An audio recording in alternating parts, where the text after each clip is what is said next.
एक सवाल, जन्नत में कौन जाएगा, यहूदी, ईसाई या मुसलमान। बस इसी सवाल ने पूरे मिस्र को हिलाकर रख दिया। ये बहुत पुराने वक्त की बात है। मिस्र पर एक बादशाह इस्माइल पाशा की हुकूमत थी। उन दिनों लोगों में एक अजीब बहस छिड़ गई।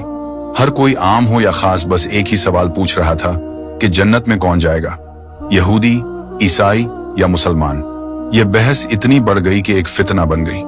जब यह बात बादशाह इस्माइल पाशा तक पहुंची तो उसने इस मसले को हमेशा के लिए हल करने का सोचा। बादशाह ने एक बड़ी महफिल सजाई और तीनों मजहबों के सबसे बड़े आलिमों को अपने दरबार में बुलाया। मुसलमानों की तरफ से उस वक्त के बहुत बड़े आलिम इमाम मोहम्मद अब्दुह को बुलाया गया, ईसाइयों का सबसे बड़ा पादरी बुलाया गया और यहूदियों का सबसे बड़ा रब्बी भी बुलाया गया।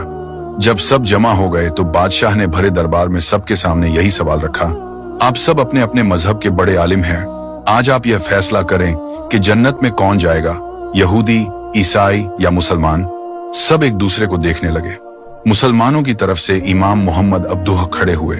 उन्होंने बादशाह से बात करने की इजाजत ली और ऐसा जबरदस्त और समझदारी भरा जवाब दिया कि महफिल में बैठे सब लोग, खास तौर पर वो ईसाई पादरी और यहूदी, बिल्कुल खामोश हो गए। उनके पास इमाम साहब की बात का कोई जवाब न था। दोनों आलिम चुपचाप उठे और महफिल से चले गए। इमाम साहब का जवाब था ही इतना शानदार, उसमें अकल भी थी, अदब भी था और गहरी हिकमत भी थी। उनका जवाब सुनकर बादशाह इस्माइल पाशा समेत तमाम मुसलमान खुश हो गए और मुस्कुराने लगे।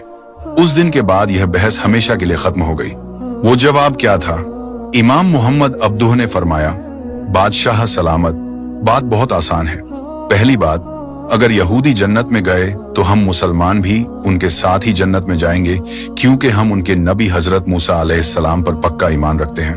दूसरी बात, अगर ईसाई जन्नत में गए तो हम मुसलमान भी उनके साथ जाएंगे, क्योंकि हम उनके नबी हजरत ईसा अलैहिस्सलाम पर भी पक्का ईमान रखते हैं। तीसरी और आखिरी बात, लेकिन अगर मुसलमान जन्नत में गए तो हम अल्लाह की रहमत से अकेले ही जन्नत में जाएंगे। हमारे साथ न कोई यहूदी होगा न कोई ईसाई, क्यों कि वो हमारे आखिरी नबी हजरत मोहम्मद पाक को नहीं मानते और उन पर ईमान नहीं लाए।